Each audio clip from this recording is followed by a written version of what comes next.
할렐루야. 2부 예배 오신 성도님들을 모두 환영하고 축복합니다.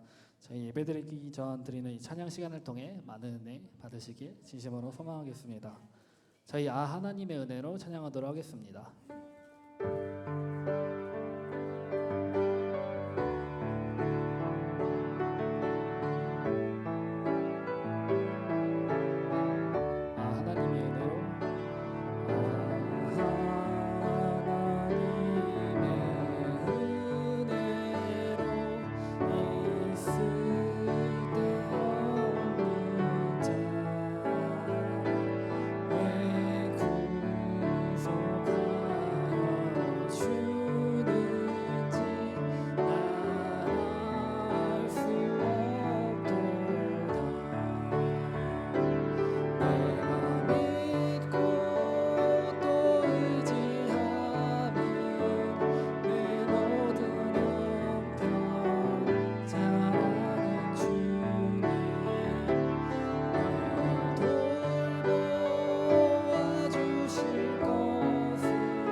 시온의 영광이 빛나는 아침 찬양하도록 하겠습니다.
함께 박수 치시면서 그날이 도적같이 찬양하도록 하겠습니다.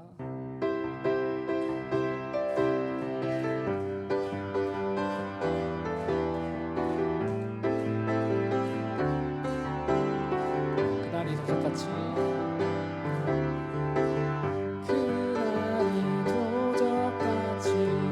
이를 줄 너희는 모르느냐 늘 깨어 있으나 잠들지 말아라 주님과 동행하라 항상 기뻐하라 항상 기뻐하라 쉬지 말고 기도하라 범사에 감사하라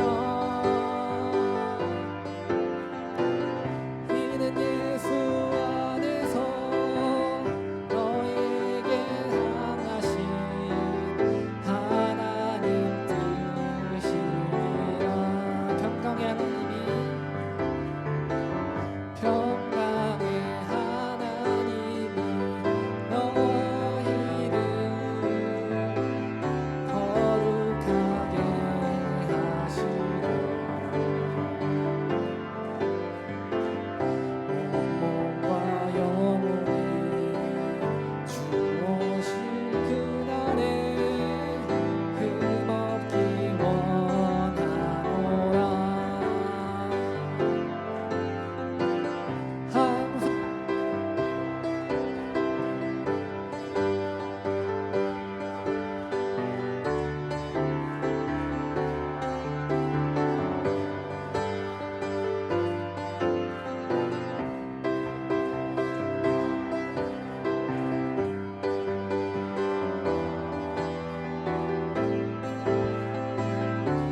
신이라 항상 기뻐하라 항상 기뻐하라 쉬지 말고 기도하라 범사에 감사하라 이는 예수 안에서 너희에게 향하신 하나님 뜻이니라. 아멘. 자, 계속해서 박수 치시면서 내린정 사모하는 찬양하도록 하겠습니다.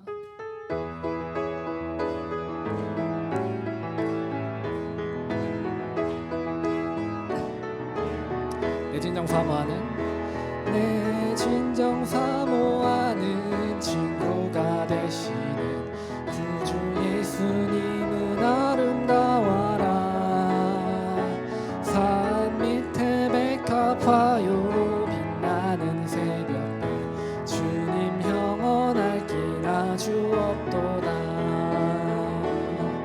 내 맘이 아플 적에 큰 위로 되시며 나 외로울 때 좋은 친구라 주는 저 산 밑에 백합 빛나는 새벽별 이 땅 위에 비길 것이 없도 내 몸의 모든 염려 내 몸의 모든 염려 이 세상 고락간 나와 항상 같이 하여 주시고 시험을 당할 때에 악마의 개교를 즉시 물리치사 날 지키시네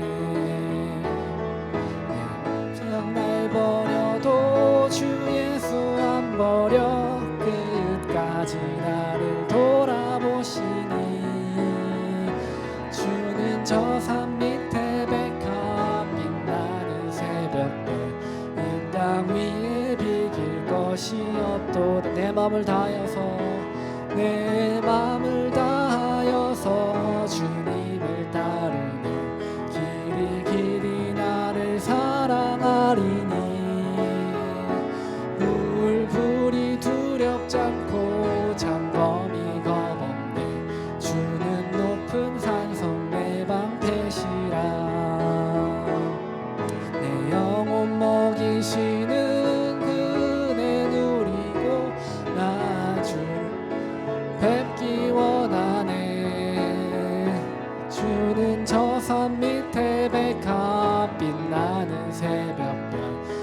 땅 위에 비길 것이 없. 주는 저 산 밑에 백합빛, 주는 저 산 밑에 백합빛. 나는 새벽별 이 땅 위에 비길 것이 없도다. 아멘.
용서하옵시고 또 시험에 들게 마시고 악에서 구원하소서. 내게 주의 나라 주의 권세 주의 영광 영원히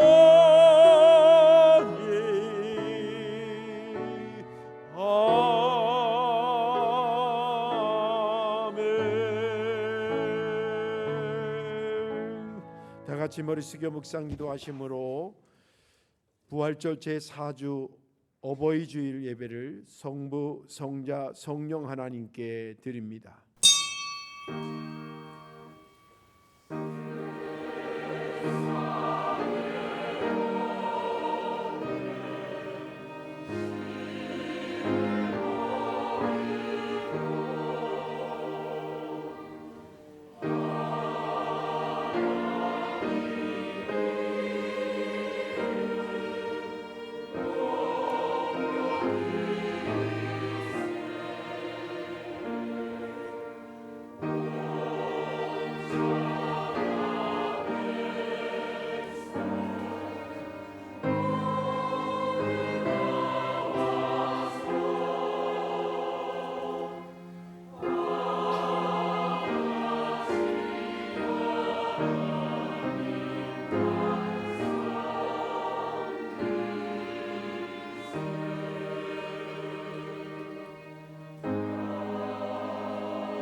내 부모를 즐겁게 하며 너를 낳은 어미를 기쁘게 하라.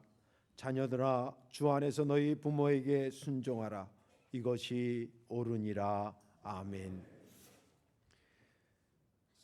사랑과 은혜가 많으신 전능하신 아버지 하나님, 오늘의 제가 여기 있기까지 부모님들과 또 조상들의 손길들을 통해서 오늘에 있게 하게 하시고 그 부모와 조상들을 허락하신 하나님께 성도들과 함께 머리를 조아려 그 은혜에 감사하여 예배하고자 하오니, 특별히 어버이 주일을 허락하신 주님 영광 받으시고 그들에게 한량없는 은혜가 넘치는 시간 되게 하옵소서. 우리 주 예수 그리스도의 이름으로 기원하옵나이다. 아멘.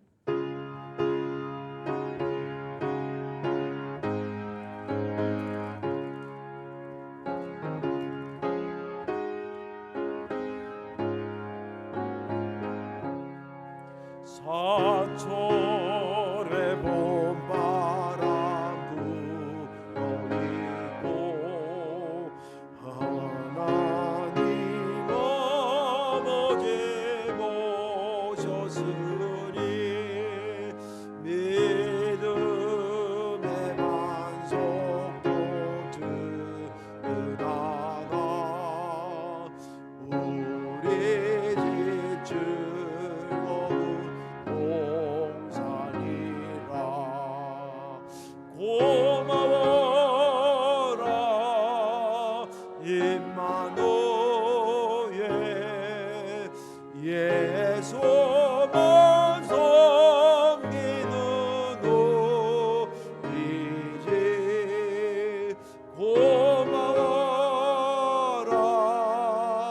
임마누엘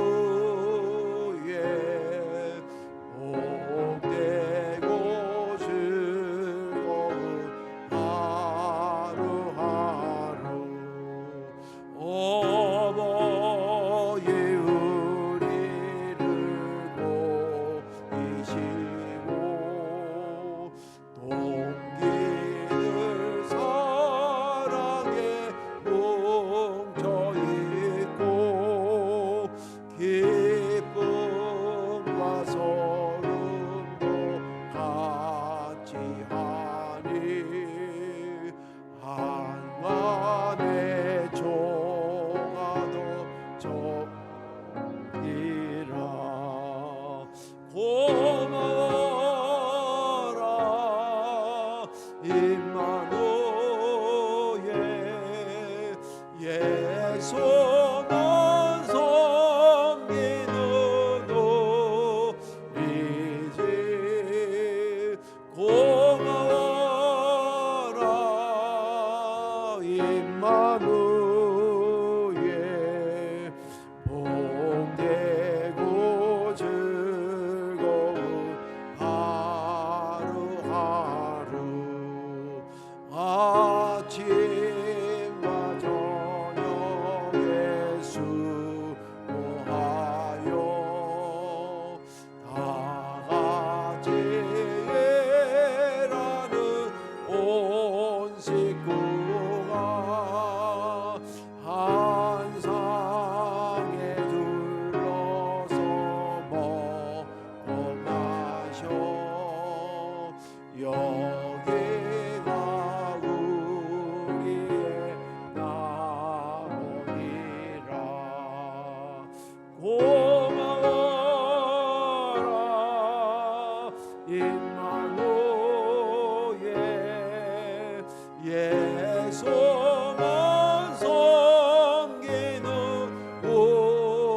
우리지 고마워라 임마누엘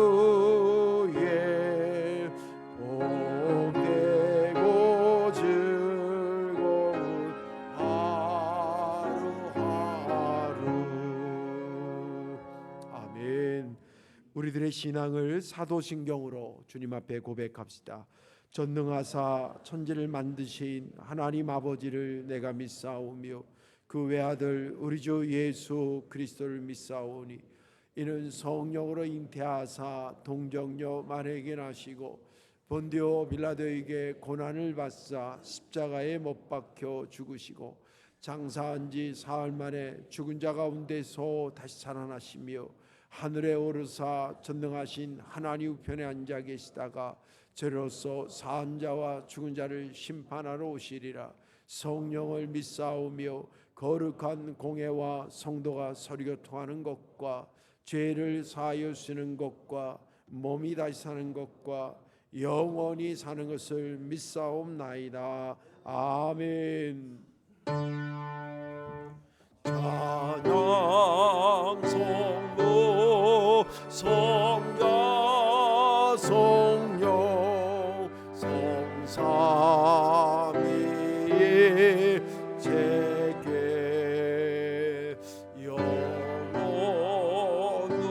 영원으로 하게 가에 영광을 돌리세 영광을 돌리세 아멘.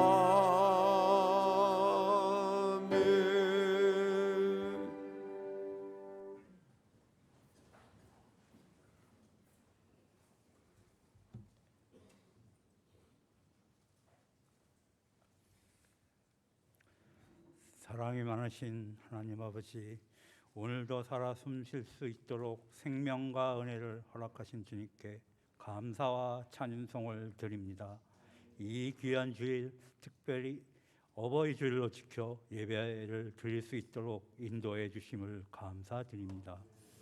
주님의 크신 뜻 안에서 가정을 세우고 부모님을 통해 생명을 주시며 사랑으로 양육하게 하신 하나님의 섭리에 깊이 감사드립니다.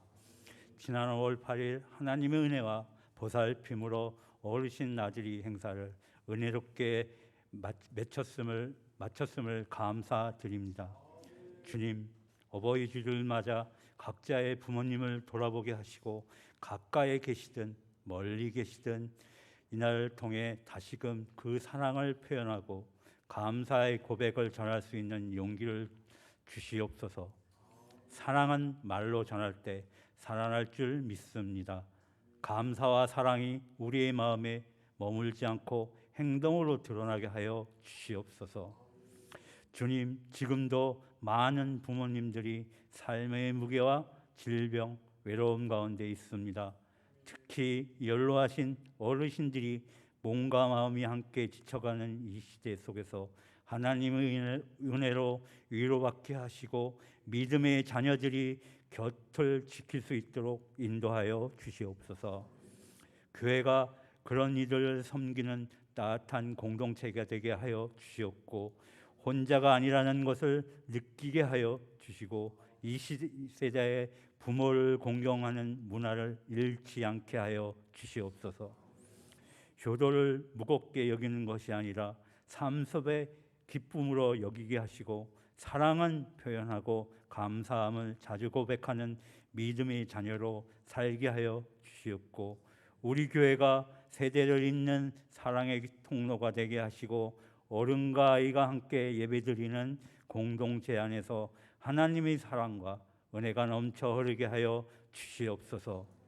우리의 믿음이 교회 안에서 머무는 것이 아니라 가정으로 일터로 교회 울타리를 넘어 세상 속으로 퍼져나가게 하시고 예수님의 부활 생명이 우리를 통하여 흘러가게 하여 주시옵소서.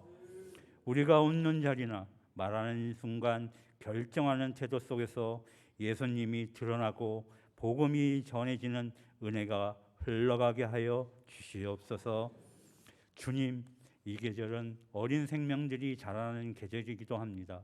자라나는 다음 세대 우리 아이들이 한 명 한 명의 삶 가운데 주님의 생명력 있는 말씀과 따뜻한 돌봄이 가득하게 하여 주시옵고 가정 안에서 부모님의 사랑과 신앙이 함께 흘러가게 하시고 교회 안에서 따뜻한 믿음의 공동체 안에서 바르게 세워질 수 있도록 도와주시옵소서.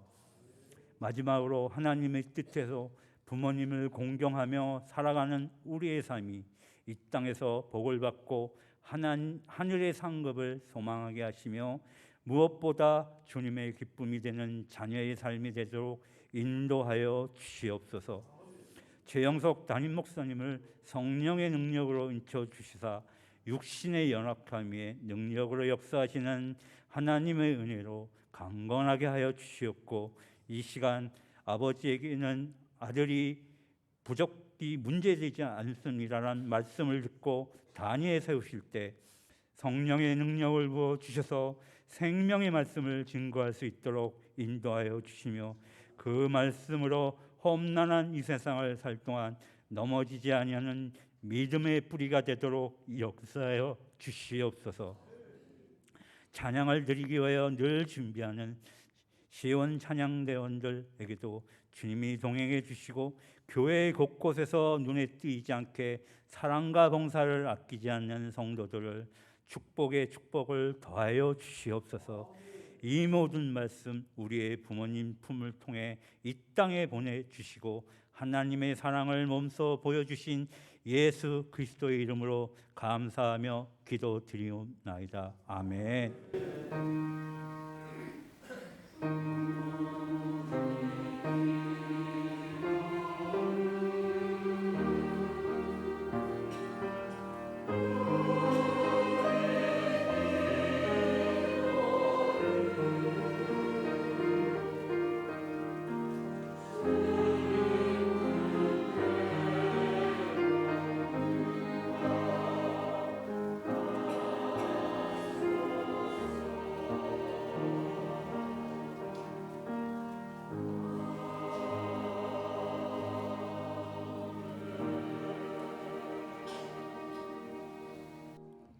교회 소식을 알려드리도록 하겠습니다. 오늘은 아시다시피 어버이 주일입니다. 귀한 부모님을 우리에게 허락하신 하나님께 감사하시고요.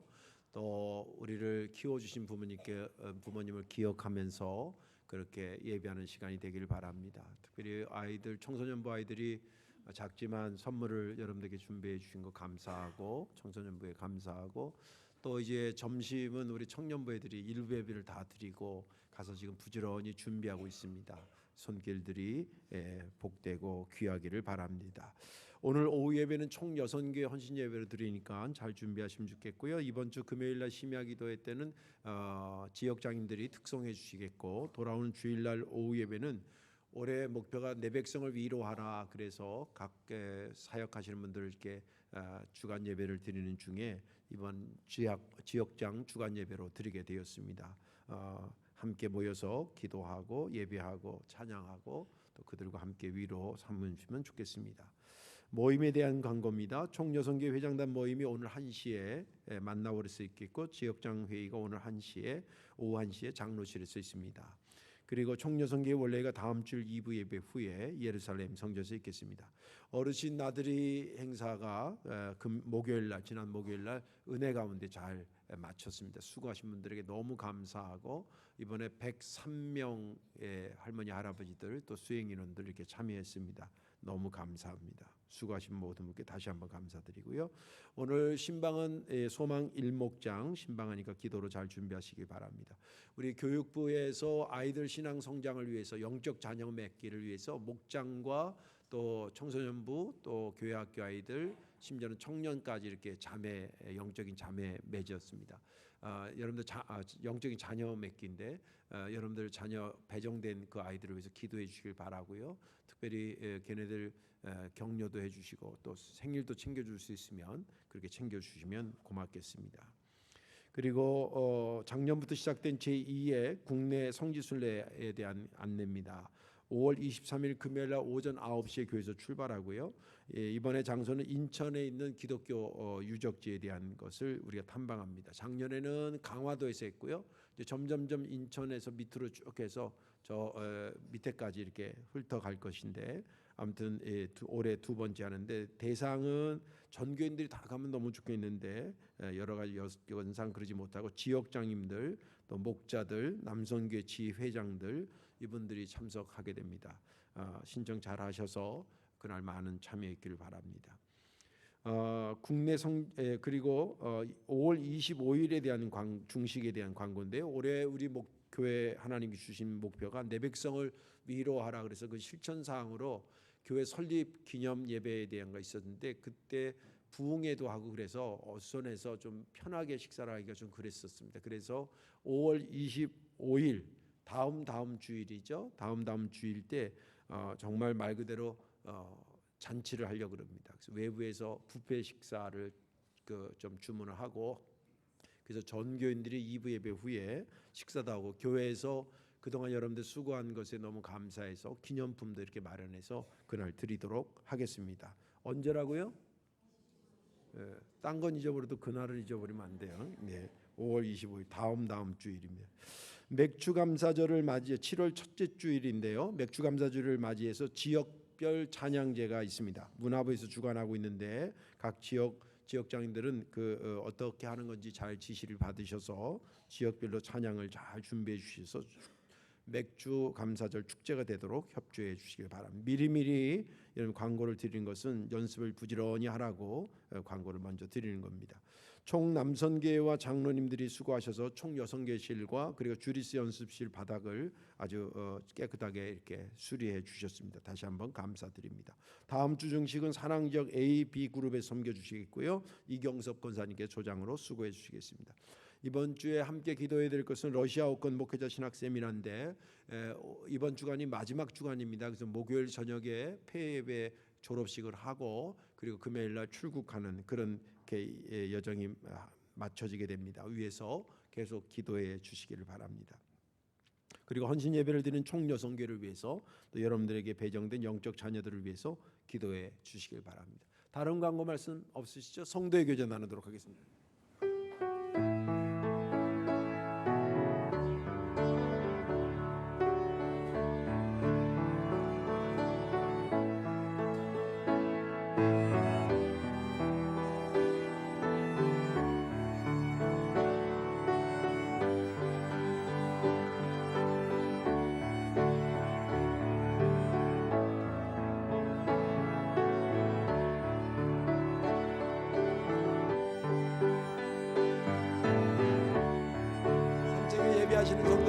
반갑습니다. 감사합니다. 영상으로 예배하는 성도님들 반갑습니다. 감사합니다. 찬양 일장하며 헌금 봉헌합니다. 만복의 근원 하나님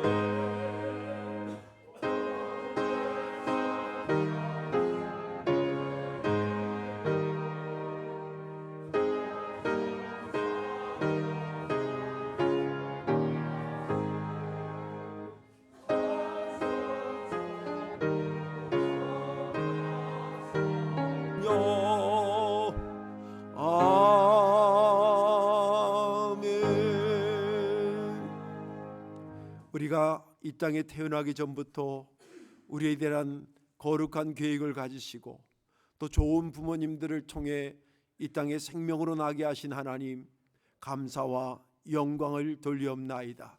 자라오는 순간순간마다 그분들의 손길과 또 여러 사랑의 손길을 받아 오늘의 내가 됐으니 이것 얼마나 감사한 일이겠습니까? 이 모든 것들을 주관하신 것뿐만이 아니라 또 내일의 삶도 계획하시고 섭리하시고 이끄시는 하나님 감사와 영광을 돌릴 뿐입니다. 주께서 주신 은혜에 비하면 너무나 부족하고 연약하지만 우리가 최선을 다해서 이 시간에 시간과 물질과 재능과 아름다운 꽃과 모든 것을 쏟아 주님 앞에 봉헌하오니 받으시고 주의 영광이 되게 하게 하시고 드린 자들의 손길이 부끄럽지 않도록 30배, 60배, 100배 그 이상으로 복을 더하여 주옵소서. 존귀하신 아버지 하나님, 우리를 사랑하시고 우리를 통해서 하나님의 나라를 확장시키시길 원하신 아버지, 드려진 모든 것들을 사용하사 아버지의 나라가 확장되게 하시고 생명의 역사가 많아지게 하시고 무엇보다도 하나님의 움직임이 보이게 하여 주옵소서. 감사드리며 우리 주 예수 그리스도의 이름으로 축복하며 봉헌기도 드리옵나이다. 아멘.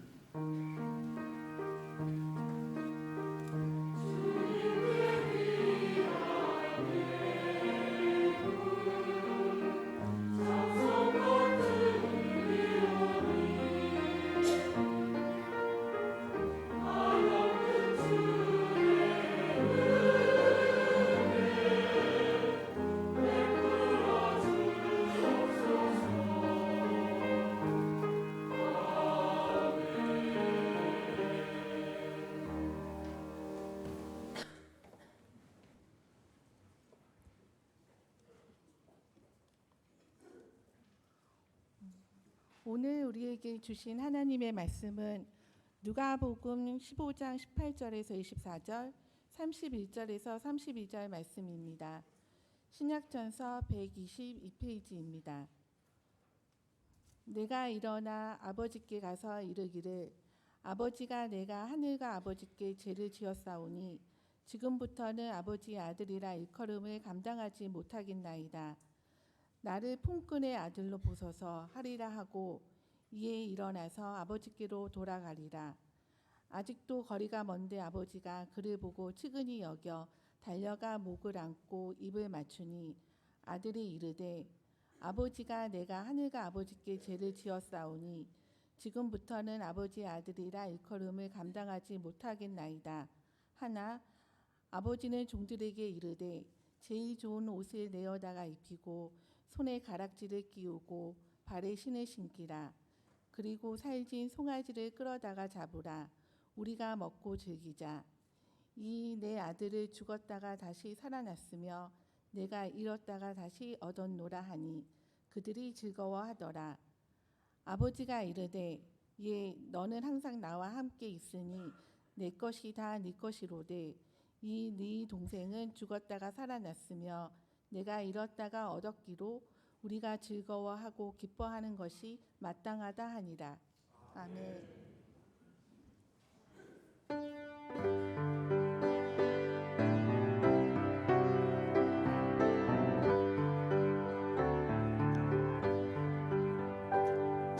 찬양하라 내 영혼아, 찬양하라 내 영혼아, 내 속에 있는 것들아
내가 주를 높이고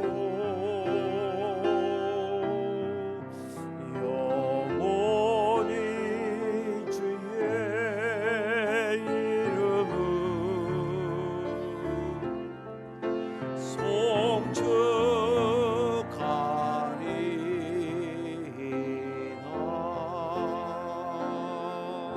할렐루야. 하나님의 은혜가 이 시간 우리들 모두에게 임하기를 주님의 이름으로 축원합니다. 오늘 말씀의 제목 한번 따라 하실까요? 아버지에게는 아들의 부족이 문제가 되지 않습니다. 아멘. 믿음 되길 바랍니다.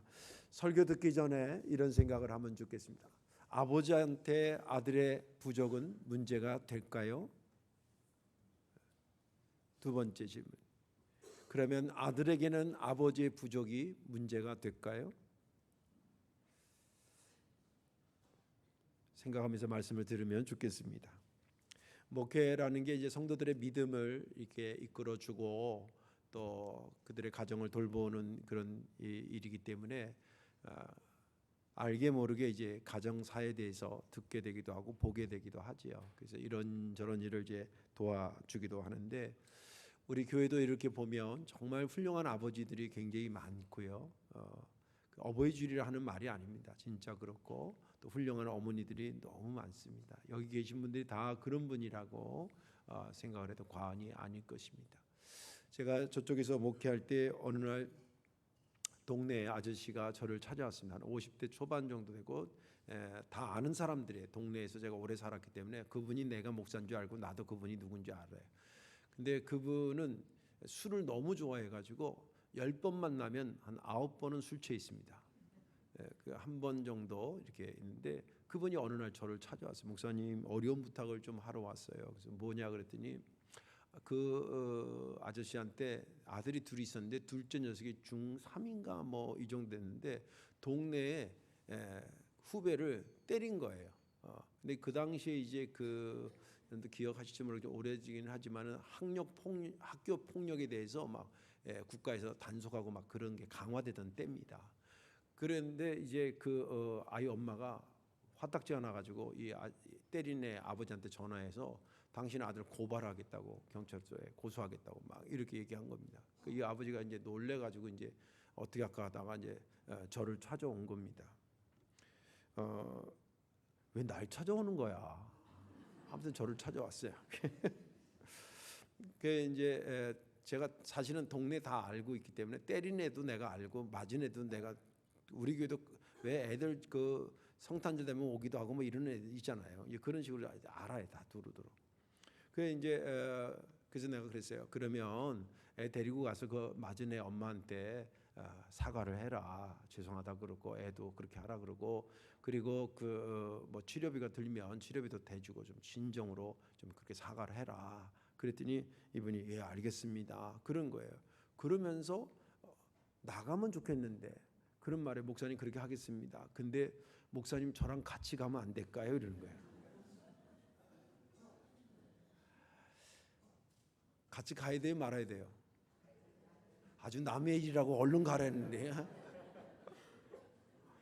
근데 이제 그렇게 한 이유는 알아요. 왜냐하면 그 마진의 엄마가 우리 교회 교인이긴 교인인데 절기 때만 오는 교인이 있잖아요. 성탄절이나 부활절이나 이럴 때만 와서 교인이 아닌 건 아닌데 또 긴 것도 아닌 뭐 이런 정도예요. 그래서 이제 그 집 애가 맞았으니까 목사님 같이 가면 이렇게 잘 설득해서 이렇게 엄마가 좀 마음이 풀어지지 않겠냐고 이제 그런 계획에서 알겠다 그래서 이제 갔습니다. 다 동네 사람들이니까. 갔더니 진짜 엄마가 뭐 화가 머리 끝까지 올라가 있어요. 그래서 뭐 얘기하고 화해시키고 뭐 하려고 이제 했는데 엄마 하는 말이 목사님 제가 얘가 우리 애를 한 번 처음 때린 거라면 내가 용서하겠다는 거예요. 근데 목사님한테 말씀을 안 돼서 그렇지 여러 차례 때렸다는 거예요. 그 얘기를 들으니까 같이 나도 열받는 거예요.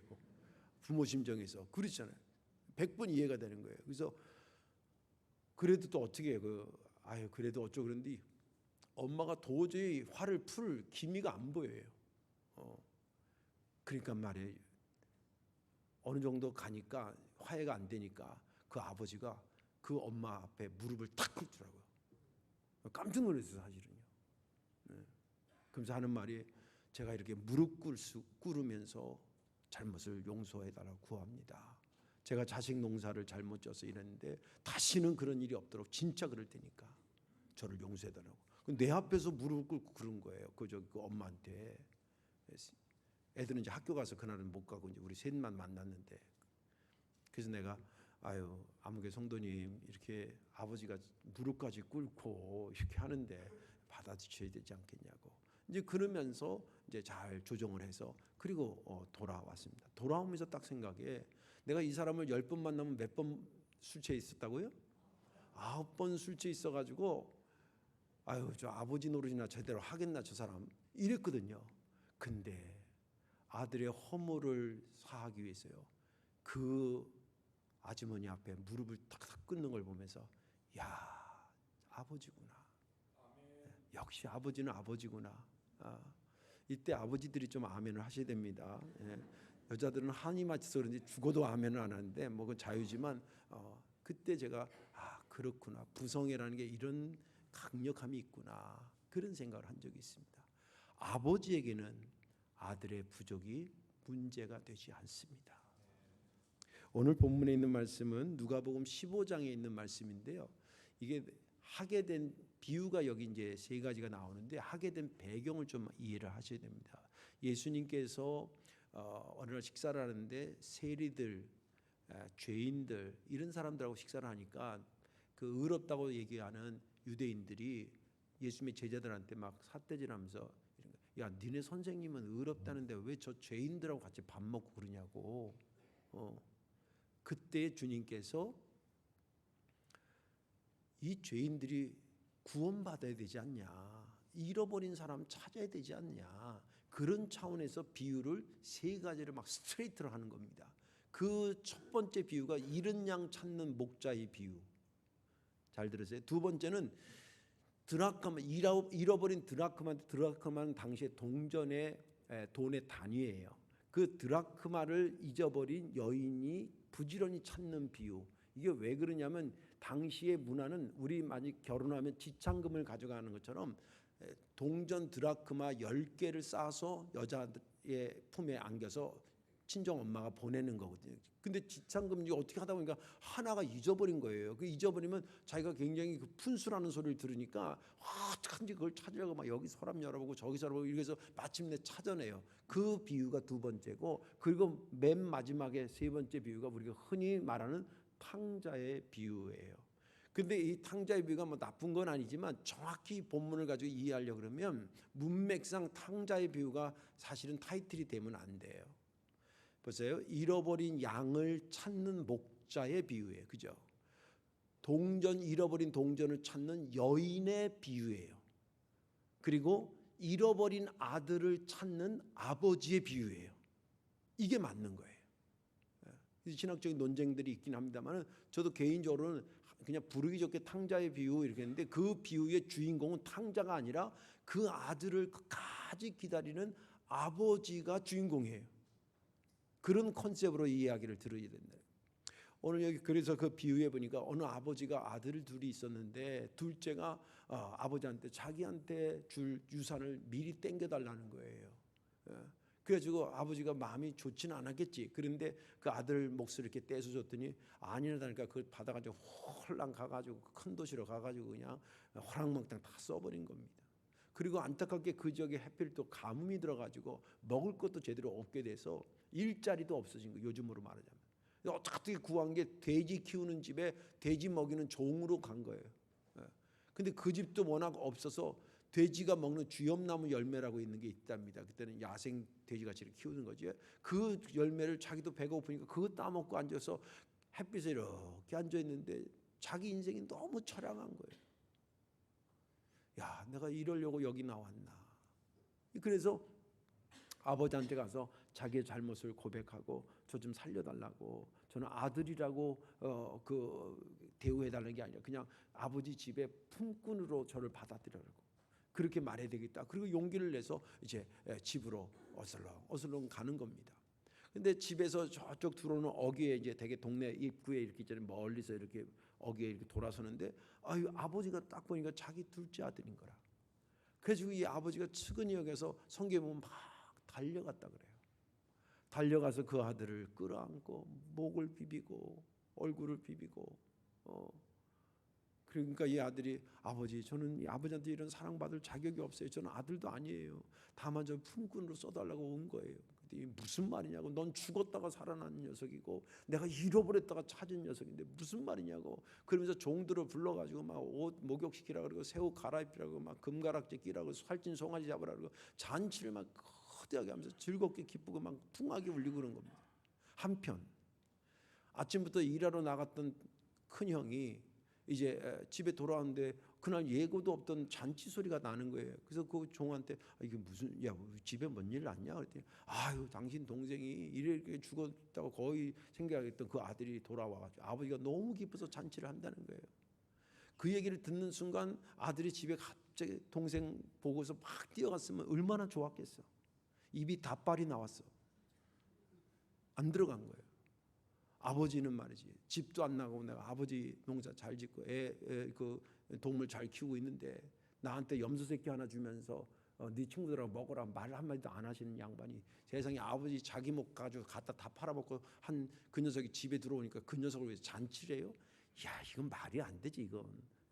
말이 안 되지. 그리고 거기 화가 있는데 이제 아버지가 저녁쯤 됐는데 아들이 올 때쯤 됐는데 안 오니까 누구한테 물어보지 않았겠어요. 그러니까 어느 쪽에 아유 저 아들이 지금 뿔딱지가 나가지고 지금 바깥에 있다 그러니까 아버지가 또 세상에 나가요. 나가서 어깨를 두덕거리면 야 너는 나랑 항상 같이 있었잖아. 그러니까 다 내 것이 네 거야. 네 동생은 야 죽었다가 사는 거 아니냐. 잃어버린 줄 알았는데 다시 우리가 얻었잖아. 그래서 즐거워하고 기뻐하는 거야. 그러면서 둘 큰 아들을 데리고 들어가면서 오늘 본문은 끝납니다. 저는 이 본문을 어버이 주일이라서 그런지 모르지만 그런 관점에서 보면서 20절과 31절이 은혜가 됐습니다. 이에 일어나서 아버지께로 돌아가니라. 아직도 거리가 먼데 아버지가 그를 보고 달려가 목을 안고 입을 맞추니. 31절 아버지가 이르되 이에 너는 항상 나와 함께 있으니 내 것이 다 내 것이로다.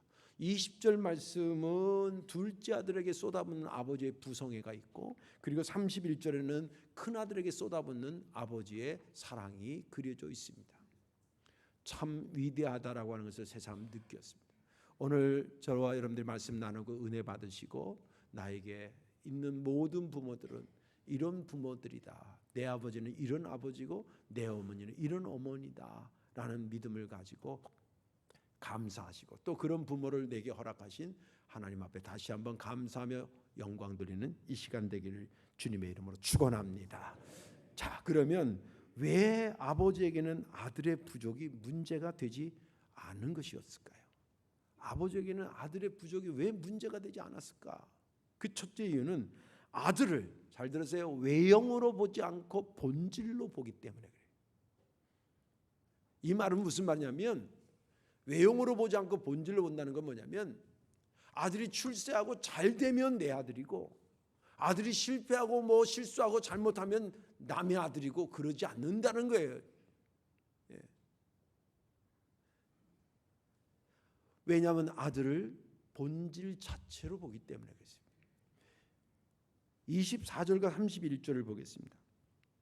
이 내 아들은 죽었다가 다시 살아났으며 내가 잃었다가 다시 얻었노라 하니 그들이 즐거워하더라. 31절 이 내 동생은 죽었다가 살아났으며 내가 잃었다가 얻었기로 우리가 즐거워하고 기뻐하는 것이 마땅하니라. 여기 24절과 32절의 공통점은 뭐냐면 둘째 아들, 탕자인 둘째 아들을 어떻게 바라보고 있느냐의 시선을 말해주고 있습니다. 근데 여기 시선은 뭐냐면 죽었다가 살아난 자, 잃어버렸다가 다시 얻은 자로 표현하고 있습니다. 이거는 본질을 본다는 얘기지 그의 외형을 본다고 아닙니다. 여기 오늘 본문에는 그가 잘했다, 잘됐다, 못했다, 성공했다, 실패했다 이런 단어가 없어요. 그런 게 없어서 없는 게 아니에요. 있었어요. 다시 말해서 아들이 이런 짓을 아버지한테 집 나갈 때 그런 짓을 하면 절대 안 되는 짓을 한 게 분명해요. 그런데 그 아버지가 보여준 저기는 그것 여부를 따지지 않아 뛰어넘고 있다는 거예요. 이 아들이 한 짓이 얼마나 나쁜 짓이냐면요, 성서 배경사를 공부하면 당시에 유산을 달라 그러는 거는, 요즘의 개념은 그냥 내 몫을 좀 다 주세요, 그런 개념이 강하지만 그 당시에 유산을 달라는 얘기는 뭐냐면 아버지가 죽어야지만 유산을 나눠줬거든요. 근데 아버지가 살아있는데 유산을 달라는 얘기는 그런 말처럼은 안 하지만 의미적으로는 어떻게 확대 해석할 수 있냐면 아버지 죽어도 난 생각 안 써요, 이런 뜻이에요. 이런 호루 자식이 있어요? 자기한테 뭐 잘못한 건 아버지도 아닌데 아버지 죽어도 난 상관없어요, 이런 뜻으로 유산을, 그런 걸 깔고 유산을 달라 그런 거예요. 근데 아버지가 줘요. 그리고 그나마 받은 유산 가지고 가가지고 그나마 잘 살았으면 그거 뭐 괜찮은데 이거 좀 호랑방탕해요. 다 이거 쓰고 저거 쓰고 먹고 자고 막 놀고 즐기고 막 쾌락을 써요. 그게 홀딱 망해요. 이제 더 돌아왔어요. 잘한 짓입니까? 절대 잘한 짓이 아니죠. 그런데 오늘 본문은 이 아들이 이랬다, 그래서 내가 끌어안았다, 밀쳤다, 이런 얘기가 전혀 없어요. 왜 없냐면 아버지의 눈에 자식은 본질로 보지 외형으로 보이지 않기 때문에 그래요. 아들을 낳았을 때에 출세한 아들을 낳았다 이렇게 말하는 부모 봤어요? 아들을 낳았을 때 실패한 아들을 낳았다 이렇게 말하는 부모 봤어요? 아니에요. 아들을 낳았다 그럴 때 뭐라 그러냐면 나 닮은 아들을 낳았구나 이러는 거예요. 얼마 전에 제가 할아버지가 됐잖아요. 근데 이 아기가 낳았는데, 딸을 낳았는데 이리 봐도 아버지 닮고 저리 봐도 아버지 닮았어요. 아니, 딸이 엄마 닮아야지. 그때 어떤 권사님이 그래요. 딸 낳았다 그러니까. 근데 아빠랑 떡 닮았다 그랬더니 그 권사님이 저를 위로한다고 하는 말이, 아유 목사님, 애들 얼굴은요 100번도 바뀌어요. 전혀 위로가 안 돼. 걔를 보고 날 닮았다 안 닮았다는 해도 얘가 성공한 애를 낳았다, 실패하는 애를 낳았다, 이렇게 똑똑한 애를 낳았다, 이런 얘기 안 한다. 이게 나를 닮은 내 새끼가 낫다 그러는 거예요. 본질로 그 아이를 본다는 거예요. 이게 독특한 시각입니다. 부모만이 가질 수 있는 시각이에요. 이런 것을 어디서 우리가 배웠냐면 하나님의 시선에서 배운 거예요. 하나님의 시선은 본질로 볼까요? 사람을 외형으로 볼까요? 본질로 보시는 거예요. 철저하게 본질로 보는 거예요. 하나님이 인간을 보실 때 당신의 형상으로 지음받았다라고 하는 것으로 보지, 성공한 아무개로, 실패한 아무개로, 똑똑한 아무개로, 멍청한 아무개로, 잘생긴 나로, 못생긴 너로 이렇게 보지 않는다 이 말이에요. 하나님의 보시는 것은 그냥 당신의 형상으로 닮은 인간으로 보는 거예요. 본질로 본다는 거예요. 요한복음 3장 16절에 잘하는 말씀이잖아요. 이렇게 기록되어 있잖아요. 하나님의 세상을 이처럼 사랑하사 독생자를 주셨으니 이는 그를 믿는 자마다 멸망치 않고 영생을 얻게 하려 하십니다. 여기서 하나님은 세상을 본다 그랬지 똑똑한 사람을 본다, 잘생긴 사람을 본다, 출세한 사람을 본다 이렇게 표현되어 있지 않아요. 그냥 세상을 보는 거예요. 그 세상 안에 이런 사람도 있고 저런 사람도 있고 다 모여 있지만 그냥 하나님은 본질로 당신의 형상으로 지음받은 사람들이 모여 있는 그 사람을 그렇게 바라보고 그 사람을 사랑했다는 거예요.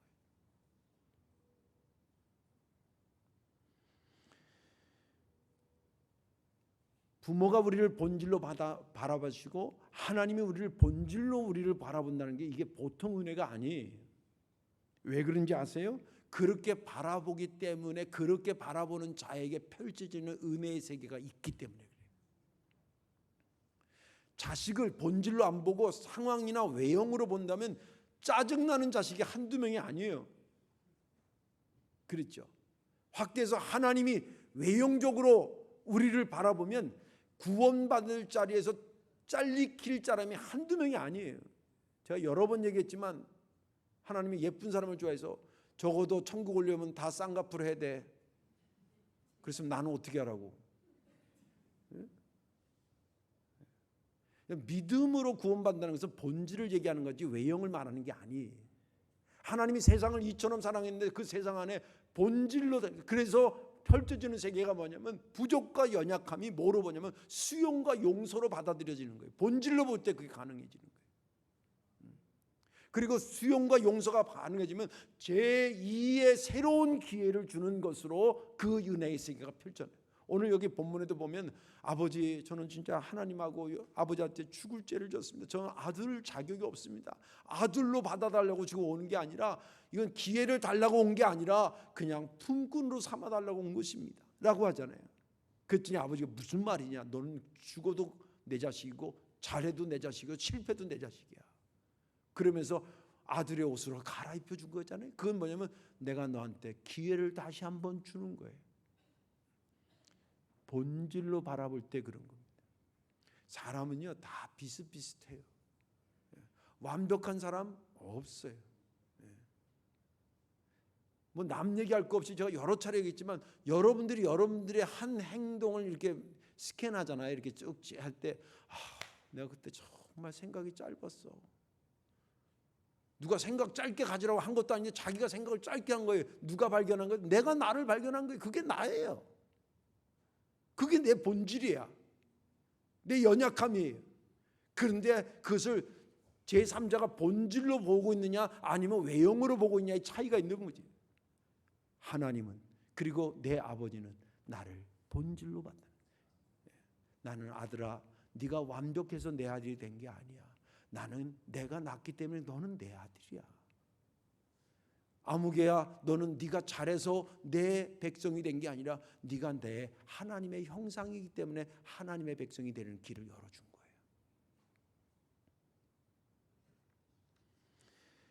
그런 부모님이 계시고 그런 하나님이 내게 있는 하나님이라는 것을 믿음을 가지시고 감사하는 그런 저와 여러분들 되기를 주의 이름으로 축원합니다. 그렇구나. 주님이 나를 본질로 보고 있구나. 우리 어머니 아버지가 나를 용서한 것은 내가 잘못을 안 해서가 아니라 용서할 만한 짓이었기 때문에가 아니라 나를 본질로 보기 때문에 가능했구나. 은혜 있기를 주의 이름으로 축원합니다. 마지막 하나는 뭐냐면 왜 아버지에게는 아들의 부족이 문제가 되지 않냐면 아들의 부족을 뛰어넘는 사랑이 있기 때문에. 아들의 부족을 뛰어넘는 사랑이 있다는 거예요. 아들의 부족에 여러분 발 걸려 넘어지면 안 돼요.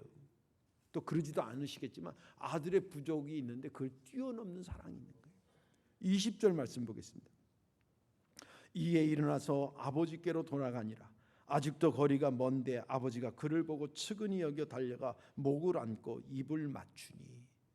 오늘 이 20절 말씀은 힘의 원리로 보면요 두 힘이 있어요. 하나는 아들의 힘이 있고 두 번째는 아버지의 힘이 있어요. 누가 센가 한번 보세요.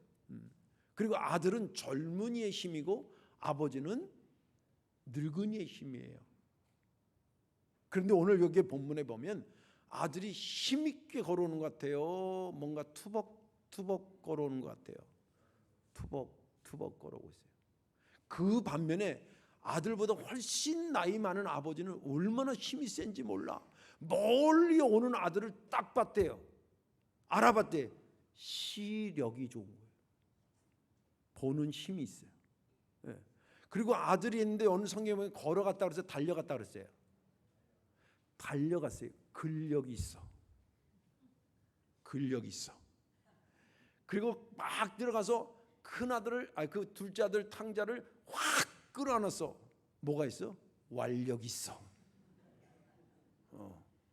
그리고 아들 막 얼굴을 비벼 사랑의 힘이 있어. 자, 어떤 힘이 세요? 아들의 힘이 세요? 아버지의 힘이 세요?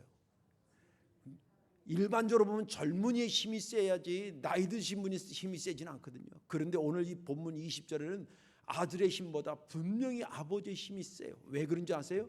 아들은 육에서부터 오는 힘이고 아버지는 마음에서 오는 힘이기 때문에 그래요.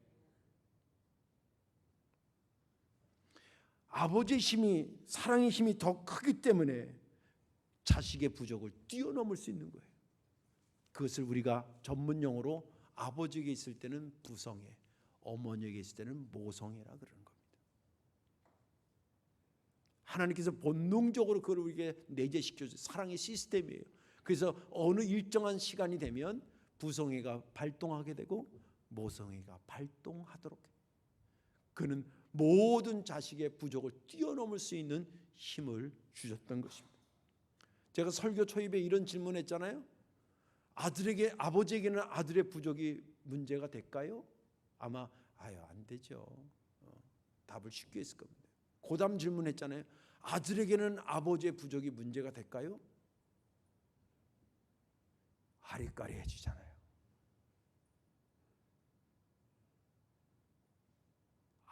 아들에게는 아버지의 부족이 턱이 돼서 넘어질 때가 아들한테 많아요.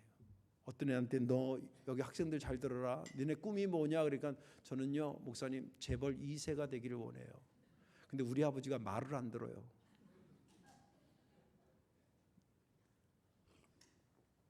어느 강연의 내용을 제가 들어보니까 강사 얘기하는데 이러더라고요.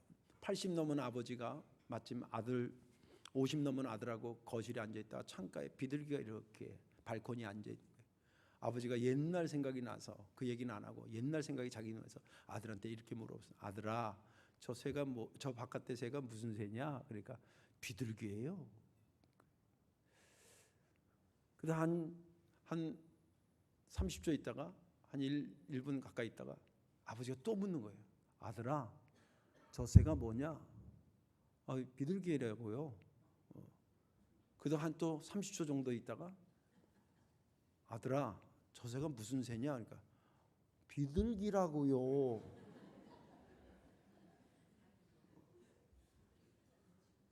네 번째 아버지가 또 한 30초 있다가 아들아, 저 새가 무슨 새냐?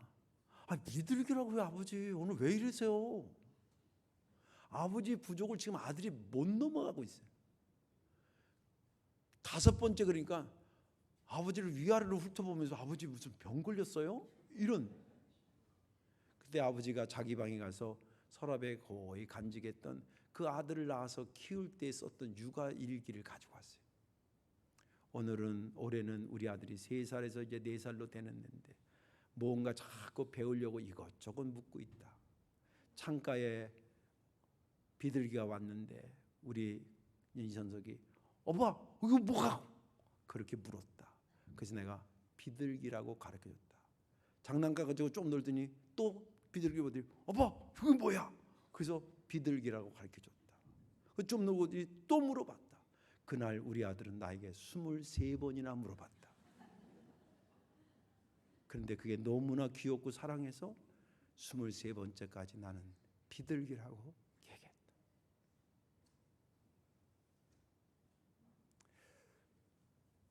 아버지한테는 아들의 부족이 문제가 되지 않는데, 턱이 되지 않는데 아들에게는 아버지의 부족이 턱이 되는 거예요. 그래서 비교가 안 되는 거예요. 우리가 그런 관점에서 보면 구원도 한번 생각해 보세요. 우리가 구원받을 만한 그런 그 죄 뭐 그 정도는 용서받을 수 있는 죄야. 이런 죄였기 때문에 우리가 용서받은 게 아니에요. 우리 죄보다 하나님의 은혜가 더 컸기 때문에 구원받은 거예요.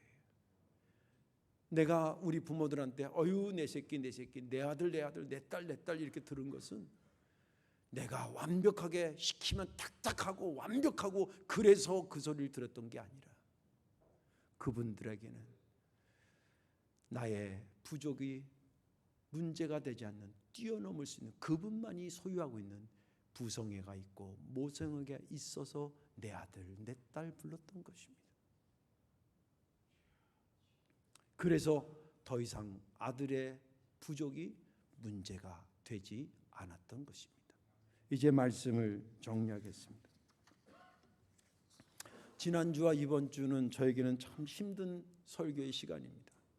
왜냐하면 내가 생각해도 내가 훌륭한 아버지가 아닌 것 같고 또 내가 내를 생각해도 아버지보다도 더 아들의 역할을 부모님 입장에서 하지 못하는 그런 나이였기 때문에 설교하는 게 영 어렵고 힘들었습니다.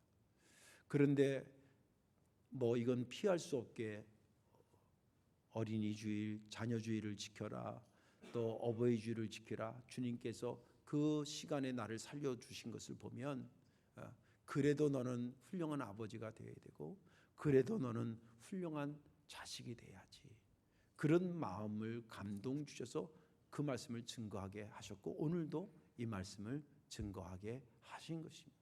돌이켜보니 그 말이 맞았습니다. 아버지가 나를 볼 때 부족함이 없어서 내 아들 했던 것이 아니라 나의 본질을 봤기 때문에, 본질을 바라봤기 때문에 나의 자식이라 그랬었고, 또 내가 부족하고 연약하고 실수가 많음에도 불구하고 그것을 뛰어넘을 수 있는 아버지만이 가지고 있는 독특한 사랑이 있었기 때문에 오늘의 나를 그렇게 불러주셨구나 생각하면서 회개하는 마음으로 이 말씀을 나눈 것입니다. 아무쪼록 부모님께 다시 한번 감사하고 부모를 있게 하신 하나님께 감사하고, 또 나도 어느 순간에 부모로 살게 될 텐데 여러분들 자녀들이 그런 자녀들이 되기를 주님의 이름으로 축원합니다. 기도하겠습니다. 좋으신 아버지 하나님, 어버이 주일을 맞이해서 그동안 잊고 있었던 부모님의 은혜를 다시 한번 생각해 하시니 감사합니다. 말이 그렇지 자기의 유산을 다 털어먹고 온 자식이 뭐가 그렇게 사랑스러웠겠습니까? 그럼에도 불구하고 그를 끌어안고 새 옷을 갈아입히고 새로운 삶을 펼쳐줬던 아버지를 비유로 우리에게 소개하며 너의 아버지가 이분이라고, 너의 영의 아버지인 하나님이 이런 분이라고 우리에게 이 어버이 주일을 통해 다시 각인시켜 주셔서 감사합니다. 그 마음을 잊지 않게 도와주시고 우리도 세월이 흘러 할아버지가 되고 할머니가 되고 아버지가 되고 어머니가 될 텐데 아버지 하나님, 그런 하나님이 주시는 사랑의 부성애와 모성애를 가지고 자녀들을 바라보고 그 부족을 뛰어넘을 수 있는 우리가 되게 하여 주옵소서. 예수님의 이름으로 감사하며 기도하옵나이다. 아멘.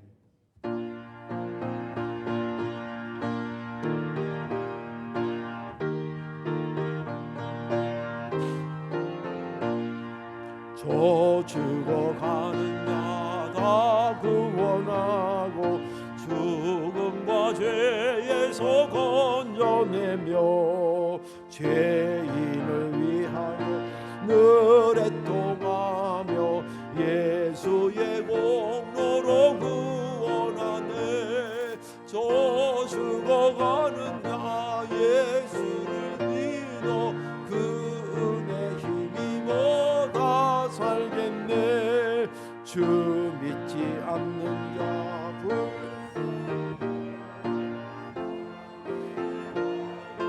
기다리네. 열심을 다하여 인도해보세. 예수를 믿으면 다 살겠네. 저 죽어가는 자 예수를 믿어 그 은혜 힘입어 다 살겠네.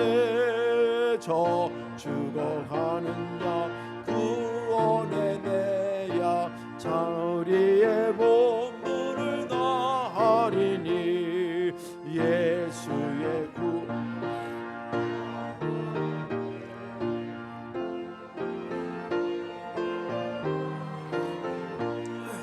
저 죽어가는 자 예수를 믿어 그 은혜 힘입어 다 살겠네. 아멘.